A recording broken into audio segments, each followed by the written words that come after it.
Hello friends, आज हम शुरू करेंगे एनालिटिक ज्योमेट्री यानी MT5 का लेक्चर नंबर 4। ठीक है, ये हमारा लेक्चर नंबर 4 होगा और ये काफ़ी इम्पोर्टेंट होगा क्योंकि जो पिछले 3 लेक्चर्स में हमने कुछ समझा था यानी कुछ न्यूमेरिकल करे थे वो भी सिंपल तरीके से। ठीक है, यानी ये लग भी नहीं रहा था कि हम लोग MT5 यानी ग्रेजुएशन का कुछ कर रहे हैं। ठीक है, यानी यहाँ से लेक्चर जो है थोड़ा सा हार्ड होना शुरू हो जाएगा, तो इसको प्लीज़ फोकस से करना, समझना अच्छे से, क्योंकि इसमें मैं थोड़ा कॉन्सेप्ट और न्यूमेरिकल्स ही कराऊंगा। और लेक्चर नंबर 5 भी जो होगा वो भी न्यूमेरिकल बेस्ड होगा। किसी ने अगर लेक्चर नंबर 1 और 2 या 3 नहीं देखा है तो पहले वो देखें, उसके बाद ही लेक्चर नंबर 4 देखें। ठीक है, तो आइए स्टार्ट करते हैं। तो देखिए, जैसे कि मैं आपको थोड़ा सा बता दूं, हम करेंगे पॉइंट स्लोप फॉर्म। ठीक है, थोड़ा इसको समझ लेते हैं कि पॉइंट स्लोप फॉर्म क्या है। और एक और चीज भी है जिसको बोलते हैं स्लोप इंटरसेप्ट फॉर्म। तो देखिए, कुछ नहीं है, बेसिकली हमारे पास क्वाड्रेंट होता है इस तरीके से। ये हमारा मान लीजिए x है और ये y है। जब इस y को कट करते हुए कोई भी रे जाती है तो उसको बोलते हैं स्लोप इंटरसेप्ट फॉर्म। इस पूरे एरिया को क्या बोलते हैं? c बोलते हैं। ठीक है, और इस पूरी इक्वेशन को हम बोलेंगे y equal to m x plus c. ठीक है, जबकि y और x जो होंगे यहाँ पर वेरिएबल होंगे और m जो होगा आपका स्लोप होगा और c जो होगा इंटरसेप्ट, इसलिए इसको स्लोप इंटरसेप्ट फॉर्म बोला जाता है। याद रखना, इस y और x को क्या बोलेंगे? वेरिएबल। ठीक है, और m को बोलेंगे यहां पर स्लोप और c को बोलेंगे इंटरसेप्ट। ठीक है, तो ये है। अब बात करते हैं, देखिए ये जो लाइन है ये किस को रिप्रेजेंट करती है? ये शो करता है स्लोप इंटरसेप्ट फॉर्म। ठीक है, यानी कितना डिग्री जो है एंगल बनाएगी, यानी x पे अगर ये टच होगी, एक ना एक टाइम आएगा जब x पे टच होगी ये। क्लियर? तो उसी चीज को मैंने बताने की कोशिश की है यहाँ पर। अब बात करते हैं हम लोग पॉइंट स्लोप फॉर्म की, और इस पे आज क्वेश्चंस भी देखेंगे। तो देखिए, पॉइंट स्लोप फॉर्म कुछ नहीं है, बेसिकली अगर मान लीजिए हमारे पास दो क्वाड्रेंट है इस तरीके से, यानी ये वाला क्वाड्रेंट ले लेते हैं, क्वाड्रेंट 1, और यहां से कोई रे कट हो रही है। ठीक, यहां पर दो पॉइंट दे रखे हैं आपके, तो पॉइंट कोई सा भी हो सकता है। यानी यहां पर मान लीजिए ये पॉइंट होंगे x और ये होंगे y, और यहाँ पर एक पॉइंट और दे रखा है, इसको हम बोल लेते हैं x1 और एक को हम बोल लेते हैं y1। क्लियर? तो ये एक्चुअल में अगर मैं आपको बताने की कोशिश करूं तो ये जो हिस्सा है, अगर आप देखोगे तो इस तरीके से अगर मैं शो करूं तो देखिए यहां पर ये जो लाइन है, यहां दो पॉइंट शो कर रहे हैं, एक ये पॉइंट और एक ये पॉइंट। ठीक है, और इनके जो इन दो पॉइंटों के बीच के अकॉर्डिंगली हम स्लोप निकाल लें, उसको बोलते हैं पॉइंट स्लोप फॉर्म। ठीक है, और ये स्लोप यानी ये वाला, यानी ये जो लाइन जा रही है ना, इसका एंगल अगर हम निकाल लें, ठीक है, और डायरेक्टली हमें एक इक्वेशन तो यही है हमारी, जिसको मैंने बोला y equal to m x plus c, और अगर इसी को मैं मोल्ड कर दूं, ध्यान से अगर मैं देखूं इसी इक्वेशन को यहां लिखने की कोशिश करूं, y equal to m x plus c. अब देखिए यहां पर y में से y1 जाएगा, तो यानी कौन सा डिस्टेंस निकलेगा? ऊपर वाला, यानी ये वाला। ठीक है, यानी इसको मैं कह देता हूं y में से y1 सब्ट्रैक्ट कर दो तो ये डिस्टेंस आ जाएगा यहां से यहां तक का, और अगर यहां से x1 में से x में से x1 माइनस कर दो तो ये x का डिस्टेंस आ जाएगा, यानी इस स्लोप का डिस्टेंस आ जाएगा, यानी कितना एंगल बन रहा है। इसी को बोला जाता है पॉइंट स्लोप फॉर्म। क्लियर? और ये स्लोप इंटरसेप्ट फॉर्म है, इस पे क्वेश्चंस कराएंगे दोनों में, ताकि आपको कंफ्यूजन ना रहे। क्लियर? तो यहाँ पर ये y और ये x चेंज होकर किस में चेंज जाता है? y minus y1 equal to m x minus x. ठीक है, इसी को बोला जाता है पॉइंट स्लोप फॉर्म। बेसिकली इसका थोड़ा सा एडवांस वर्जन है ये, बाकी कुछ नहीं है, ये सिंपल है। ठीक, अच्छा और एक चीज मैं आपको बता देता हूँ। चलिए पहले इसको मैं इसको रब कर देता हूँ, उसके बाद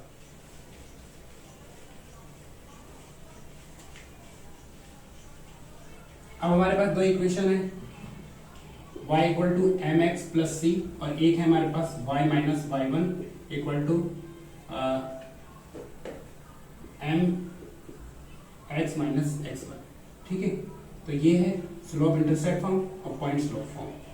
अब यहाँ पर मैंने आपको ये भी बता दिया था कि अगर दो जो स्लोप है, यानी जिस m की बात करते हैं, ठीक है ना, m यहाँ पर ये स्लोप शो करता है, याद रखिएगा, मैंने पिछले लेक्चर में बताया था। और ये भी मैंने बताया था कि अगर दो स्लोप अगर जो है क्या कहते हैं, यहाँ पर अगर मैं कहूँ पैरेलल है, ठीक है, दो स्लोप या फिर ऐसे कह सकते हो, इस तरीके से मैंने बताया था। ये दो लाइनें जा रही हैं और इन दोनों लाइनों का अगर मान लीजिए स्लोप सेम है तो उस केस में एंगल भी सेम होगा। ठीक है, ये चीजें मैंने बताई थी, तो प्लीज इसको याद कर लेना प्रीवियस लेक्चर में, या फिर मैं आपको बता भी देता हूँ यहाँ पर। अगर दो लाइनें आपस में, जैसे मैंने बताया था, ये एक लाइन गई, ये लाइन गई, ठीक है, और इनके बीच के 90 डिग्री का एंगल बनता है, यानी ऐसे कह सकते हो ये m1 है और ये m2 है, यानी ये स्लोप है, ये जो लाइन जा रही है इसके एंगल को बोलते हैं। याद रखिएगा, ये एंगल और ये एंगल कितने डिग्री का मेजर करता है, इसको स्लोप बोलते हैं, और बीच में 90 डिग्री।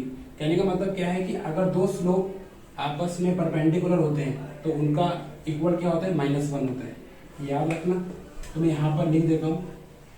ठीक है, दो स्लोप अगर परपेंडिकुलर होते हैं 1 m2 तो उनका सम जो होता है -1। याद रखना, मल्टीप्लाई अगर मैं करता हूँ m2, और अगर दो स्लोप बराबर हैं यानी पैरेलल हैं, यानी ऐसे कह सकते हो दो स्लोप अगर पैरेलल हैं, ये m1 या m2 ले लेते हैं, तो क्या होगा, m इक्वल टू m1 होगा। ठीक है, तो ये भी चीजें याद रखनी है आपको। क्लियर, ये परपेंडिकुलर वाला केस है और ये पैरेलल वाला केस है, क्योंकि इस पे क्वेश्चंस आएंगे। तो आइए हम क्वेश्चंस करते हैं, इस पे देखते हैं। अब देखिए, मैंने यहाँ पर एक क्वेश्चन लिखा है, बोला गया है एक पॉइंट है हमारे पास, वो यहाँ से पास हो रहा है, और उसका जो स्लोप है, इन जो एंगल है वो कितना बन रहा है, 1/2। ठीक है, यानी ये एंगल रेडियन के अंदर है, कंफ्यूज नहीं होना है। फाइंड इक्वेशन, इक्वेशन निकालनी है। कहने का मतलब क्या है कि ये x है, x क्या है, नेगेटिव है, और y क्या है, पॉजिटिव है। ठीक है, यानी ये आप इस तरीके से समझ सकते हो, मैं यहाँ पर इसको रब कर रहा हूँ, यानी ये कौन से क्वाड्रेंट के अंदर आता है, आपको ये पता है, ये प्लस और ये प्लस वाला क्वाड्रेंट होता है, और ये नेगेटिव और ये प्लस वाला क्वाड्रेंट होता है।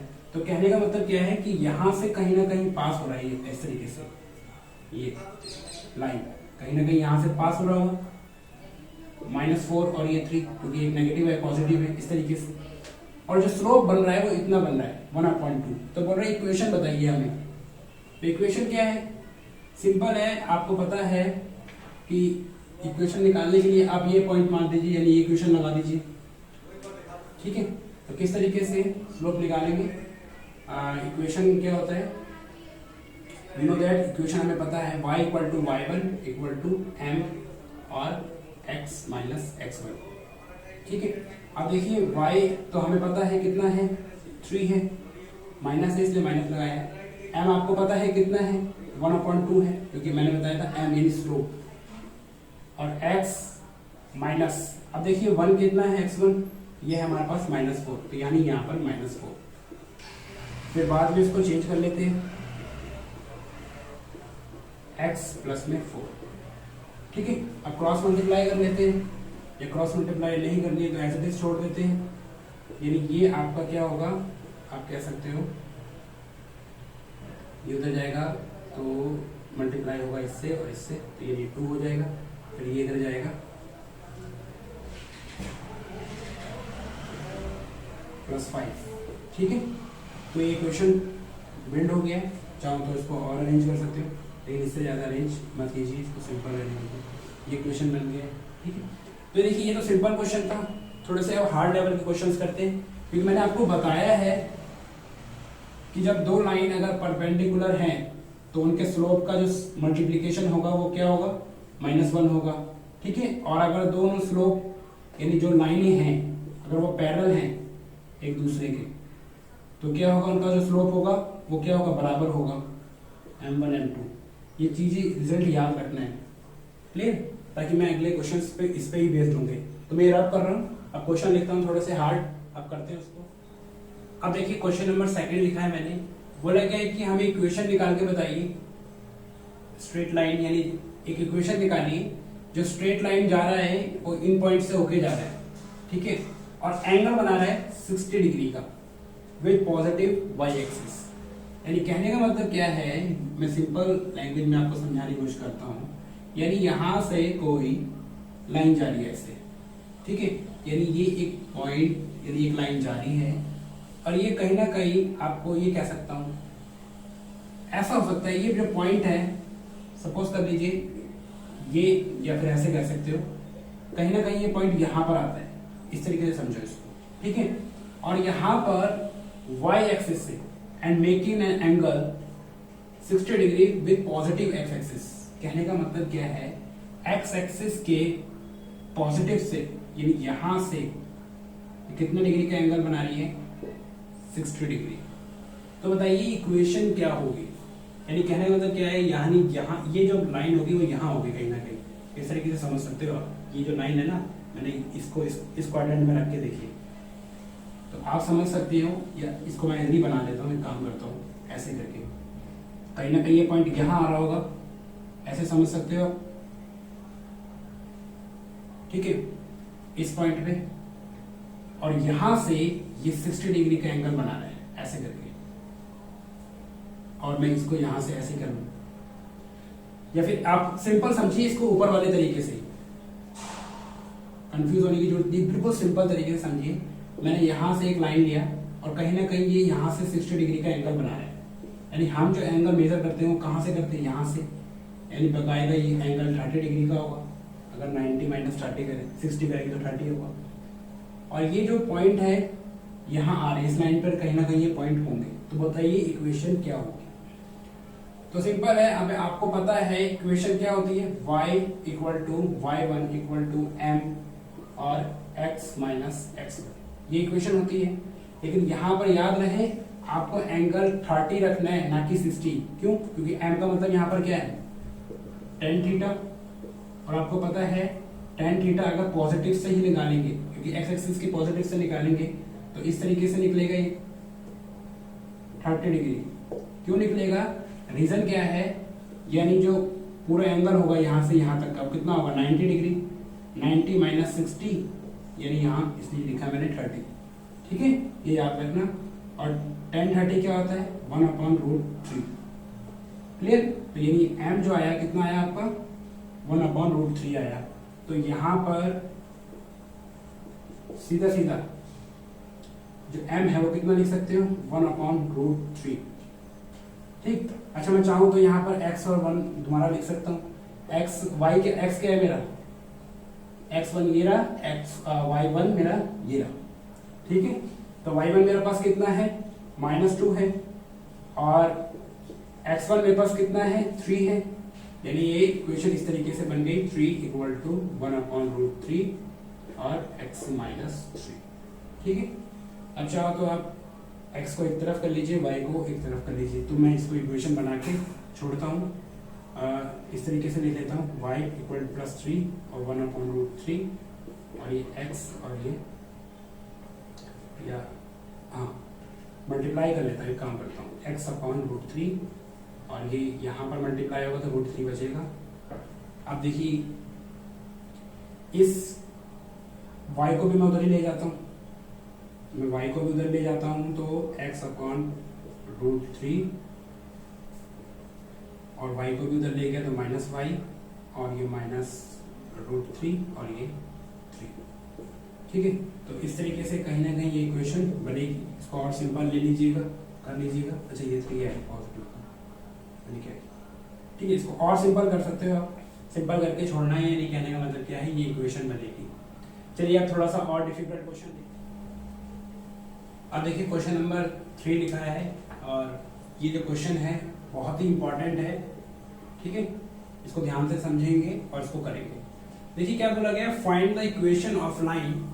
एक इक्वेशन निकालिए और ये जो पॉइंट पास हो रहा है इस लाइन से इतने पे हो रहा है, मेक इन एन एंगल, इतना बन रहा है, जो एंगल है वो इतना बन रहा है विद पॉजिटिव एक्स एक्सिस, ठीक है, पॉजिटिव एक्स एक्सिस से। Also find the equation of a line parallel to its crossing y axis. कहने का मतलब क्या है, इसी के सेम यानी इस पॉइंट से एक लाइन जारी होगी और इसी के साथ में एक और लाइन है वो पैरेलल है, ठीक है। बोला है यहाँ पर find the equation of a line parallel, ठीक है, क्रॉसिंग द वाई एक्सिस। और क्या बोला गया, इसका क्या पॉइंट है, eight the distance of 2 unit below the origin. तो इसको बड़े ही आराम से करेंगे। कहने का मतलब क्या है, इसको एक बार और समझते हैं। इधर पहला बोला गया है, यानी देखिए ये पॉइंट कहीं ना कहीं इधर होगा, 0 और 2 इस तरीके से, 0 और 2, क्लियर। यानी एक लाइन जा रही है ऐसे करके, ठीक है। इस लाइन को L1 बोल लेते हैं, यानी एक लाइन जा रही है L1 इस पॉइंट से, और बोला गया है इसका जो एंगल बन रहा है वो पॉजिटिव एक्स एक्सिस से कितना बन रहा है, इतना 2π3। यानी कहने का मतलब क्या है, जो m दिया हुआ है m1 वो कितना दिया हुआ है 2π3, ठीक है। अब इसको अब आगे चलते हैं। उसके बाद बोला गया find the equation of a line parallel to crossing the y axis. फिर एक लाइन और क्रॉसिंग हो रही है वाई एक्सिस से at the distance of below the origin, यानी बिलो द ओरिजिन, यानी ये ओरिजिन है इससे नीचे, यानी कहने का मतलब यहां, यानी इस तरीके से आप पैरेलल ले लीजिए, यानी इसको इस, तो ये 0 होगा और ये -2 होगा यहां से, और ये जो लाइन है L2 होगा। और बोला गया है इसका एंगल भी कितना है, बिल्कुल सेम, यानी M2, और ये पैरेलल है तो सेम ही होगा एंगल, ये हमने पढ़ा था, याद है मैंने बताया था L1 और L2 अगर पैरेलल है तो होगा क्या, M1 और M2 का जो स्लोप होगा वो बराबर हो जाएगा, यानी इतना ही एंगल इसका होगा 2π3, ठीक है। तो बोल रहा है इसका इक्वेशन निकाल दीजिए, इसका इक्वेशन निकाल दीजिए, तो सिंपल है। अच्छा पहले याद रखना इस tan, यानी tan थीटा किसके बराबर हुआ, इस m के, ठीक है। और याद है m1 m2 बराबर है, यानी इसको मैं रिप्रेजेंट कर लेता हूं m से, ऐसे समझ लीजिए। तो आपको मैं बता दूं tan थीटा, इसको ब्रेक करेंगे 2π3 को किस तरीके से, ठीक है, यहां लिखेंगे पाई माइनस π/3, ठीक है, यानी 180 माइनस, ठीक है, ये पूरा एंगल 60 डिग्री। तो इसको मैं ऐसे लिख सकता हूं π/3, और ये आ गया बाहर π/3, और ये tan 60 डिग्री की वैल्यू होती है 1/√3, ठीक है। ये जो है आपका इक्वेशन आ गया, सॉरी स्लोप आ गया, यानी एंगल जो है वो इतना है, ठीक है। याद रहे एंगल तोड़ना आना चाहिए।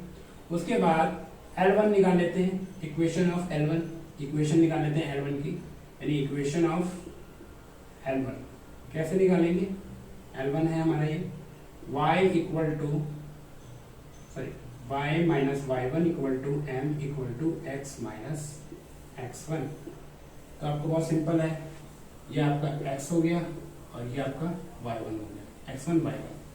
तो यहाँ पर रख देंगे y1 को, x1 तो आपका 0 है, यानी यहाँ पर m equal to x minus 0 होगा और y यहाँ पर -2 होगा, यानी कहने का मतलब क्या है, y -2 इक्वल टू mx। और ये आप उधर ले जाएंगे दोनों को, या एज इट इज, क्योंकि m अभी खोलना है हमारा, m हमारा के पास कितना है 1/√3, -1/√3, -1/√3 और x, ठीक है। अब चाहो तो क्रॉस कर लेते हैं, हम लोग क्रॉस कर लेते हैं, या फिर चलिए क्रॉस कर लेते हैं इस तरीके से y -2 और ये √3 इक्वल टू -x। क्लियर है? इसको मल्टीप्लाई करेंगे भी √3y और -2√3 इक्वल टू -x, और फिर इस x को इधर ले आएंगे इसके पास, x प्लस में √3y -2√3 और ये 0। ये इक्वेशन आ गई किसकी? L1 की। ऐसे इक्वेशन हम निकालेंगे L2 की, ठीक है ना? तो ये सिंपल है, बस याद रहे ये 2 यूनिट्स का क्या रूल है। क्लियर? अब चलिए हम उसको भी निकाल देते हैं, इसको मैं नोट कर रहा हूं। तो इक्वेशन ऑफ L2 तो कैसे निकलेगी? बहुत ही सिंपल है, y minus y1 equal to mx और x1। तो y हमारे पास y1 कितना है? हमारे पास -2 है, यानी +2 हो जाएगा यहाँ पर, और 1/√3 माइनस, और x क्या है हमारे पास? 0 यानी x।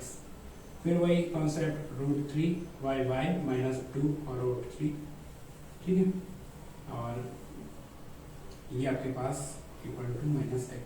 ये उधर ले जाएंगे तो पॉजिटिव का x √3y plus 2√3 equal to 0, ठीक है। तो ये दोनों इक्वेशन आ गया, याद रहे इस तरीके से हम लोग निकालेंगे।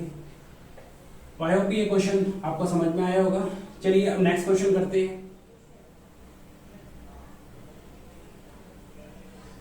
अब देखिए क्वेश्चन नंबर मैंने लिखा है, ये क्वेश्चन नंबर शायद 4 है या 5 है, मुझे याद नहीं। देखिए ये बहुत इंपॉर्टेंट क्वेश्चन है, उसको मोस्ट इंपॉर्टेंट डाल सकते हो आप। अब देखिए यहाँ पर आपको आपका जो प्रीवियस लेक्चर है उसका नॉलेज होना चाहिए, ठीक है, उसके बाद ही हम ये क्वेश्चन कर पाएंगे, और नहीं भी है तो उसको प्लीज फोकस करिए, समझिए, यहाँ पर आपको समझ में आ जाएगा। बोला क्या है? Find the equation of perpendicular bisector of the line segment A and B. अब देखिए कहने का मतलब क्या है, मेरे पास एक लाइन सेगमेंट दिया हुआ है इस तरीके से, ये ए है आपका 2 और ये 3, और बी है आपका कितना 6 और -5, ठीक है, और ये एक लाइन दिया हुआ है ऊपर से, इसको बोला गया है परपेंडिकुलर बाइसेक्टर, ठीक है। क्या बोला है? परपेंडिकुलर बाइसेक्टर, बाइसेक्ट कर रहा है दोनों को इक्वली इन पार्ट में। बाइसेक्टर का मतलब क्या होता है? यानी ये जो लाइन है, ये जो लाइन है इस पॉइंट से बराबर है, यानी इसको O ले लेते हैं हम लोग, यानी OA और OB बराबर है, ये बाइसेक्टर का मतलब होता है। बाइसेक्टर, बाइसेक्टर का मतलब क्या है? बराबर बांटों में बांट रहा है इस पॉइंट लाइन को, और परपेंडिकुलर हमने बता दिया, ठीक है।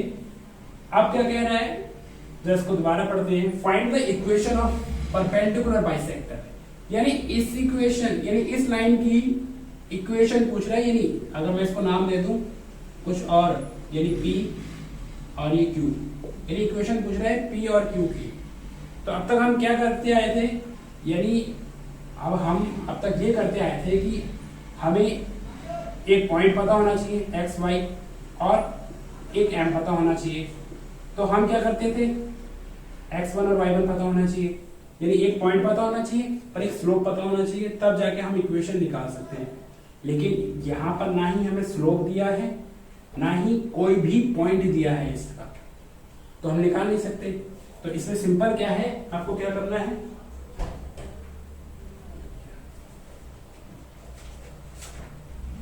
देखिए क्या करना है इसमें, सिंपल ही मैं इसको रब करता हूं। तो देखिए यहीं से हम लोग निकालते हैं, जैसे ये मान लीजिए ये और ये डिस्टेंस बराबर है, यानी ये एक्चुअल में मिड पॉइंट है, ठीक है, यानी हमें यहाँ पर मिड पॉइंट निकाल लेना है इसका। मिड पॉइंट से इस इक्वेशन का एक पॉइंट पता लग जाएगा आपको, क्लियर। तो फर्स्ट ऑफ ऑल हम क्या करते हैं, मिड पॉइंट निकाल लेते हैं हम लोग इसका, यानी O का, यानी उस PQ का जो है हमारे पास, तो हम लोग निकाल लेते हैं मिड पॉइंट। जब मिड पॉइंट निकालेंगे तो क्या होगा, यानी ये और ये प्लस होगा, यानी यहाँ पर अगर मैं इसको x मान लेता हूँ और x1 मान लेता हूँ, इसको x2 मान लेता हूँ, तो क्या होगा, x1 प्लस x2 अपॉन में 2, और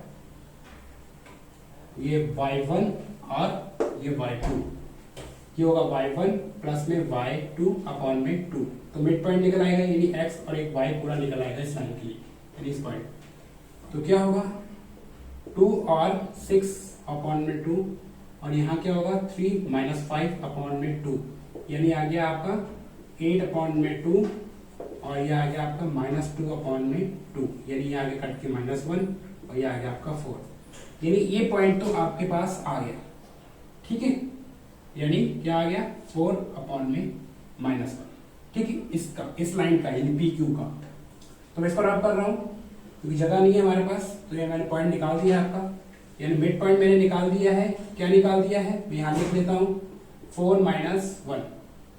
अब देखिए अभी मैंने ये भी बताया था कि दो पॉइंट के लिए स्लोप कैसे निकालते हैं, यानी स्लोप निकालने का, यानी ए बी का अगर मैं स्लोप निकाल दूं, यानी L1 का अगर मैं स्लोप निकालता हूं तो कैसे निकालूंगा स्लोप L1 का, m करके x2 माइनस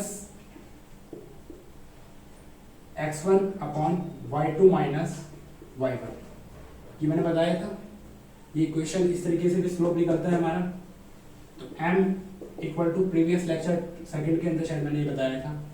तो x2 क्या है हमारे पास 6 माइनस 2, और हमारे पास है y2 5 माइनस 3, ठीक है। तो ये हमारे पास आ गया, सॉरी ये हमारे पास थोड़ा मैंने गड़बड़ किया है, y2 माइनस y1 होता है, ठीक है, ये था। अब करते हैं एक बार हम लोग, कितना आ रहा है हमारे पास y2 यानी -5 -3 होगा, और 6 -2 होगा, तो कितना हो गया -8, और ये कितना आया आपके पास 4, कटिंग करा तो कितना आ गया -2, यानी इसका जो स्लोप आया कितना आया -2, ठीक है। यानी L1 का स्लोप मैं कह लेता हूं m1, ठीक है, m1 कितना आया आपके पास -2, क्लियर। अब याद कीजिए मैंने आपको बताया था कि अगर कोई दो लाइन, ये L2 मान लीजिए हम लोग, L2 अगर ये परपेंडिकुलर हैं तो इनके जो स्लोप होंगे m1 मल्टीप्लाई में m2 किसके बराबर होंगे -1, ठीक है, -1। तो एक स्लोप तो पता ही है हमें, तो दूसरा स्लोप हम निकाल लेते हैं इस लाइन का, ठीक है। तो कैसे निकालेंगे, वी नो दैट, कि हमें पता ही है, we know that L1 L2 क्या होंगे परपेंडिकुलर है, या ऐसे लिख दीजिए। तो क्या होगा, इसके जो स्लोप होंगे वो भी -1 के बराबर होंगे। तो m1 तो हम निकाले चुके हैं, m1 m2 इक्वल टू -1, और m2 कितना है हमारे पास, m1 है हमारे पास -2, और m2 पता नहीं है हमें -1, तो m2 हम लोग निकाल लेते हैं, तो कितना आ गया 1/2 आ गया, ठीक है। यानी इस लाइन का भी स्लोप आ गया, कितना आया हमारे पास 1/2, ठीक है, m2 है हमारे पास, क्लियर।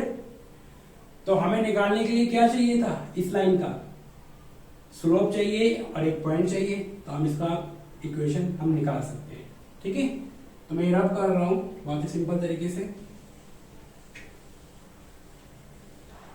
अब देखिए equation of L2 y minus y1 m x minus x1। अब देखिए हमारे पास y1 क्या है आपके पास, ये y1 हो गया हमारे पास, क्योंकि एक पॉइंट तो है हमारे पास, और यही चाहिए होता है, एक पॉइंट और एक स्लोप चाहिए, हम इक्वेशन निकाल सकते हैं।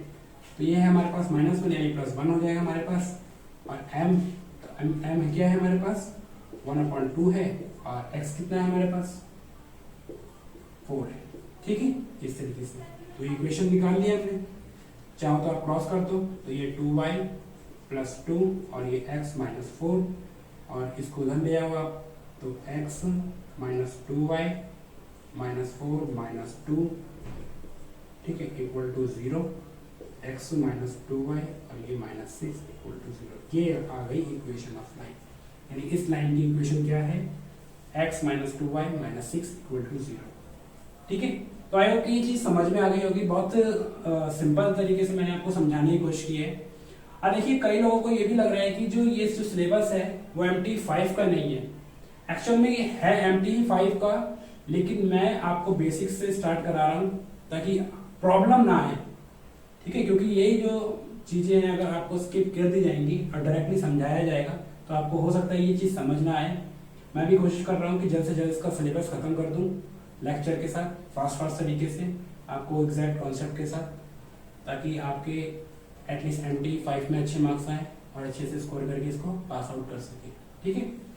और अदरवाइज कुछ और लोग भी हैं जो इसको देख रहे हैं कोऑर्डिनेट ज्योमेट्री के तौर पे, वो भी देख सकते हैं इसको, ठीक है। तो ये क्वेश्चंस एग्जाम रिलेवेंट है, काफी अच्छा है। तो आई होप कि ये चीज समझ में आई होगी। तो इसी के साथ ये लेक्चर नंबर 4 में मैं कंप्लीट करता हूँ, ठीक है। नेक्स्ट लेक्चर में मिलेंगे हम जल्दी, ठीक। Thank you.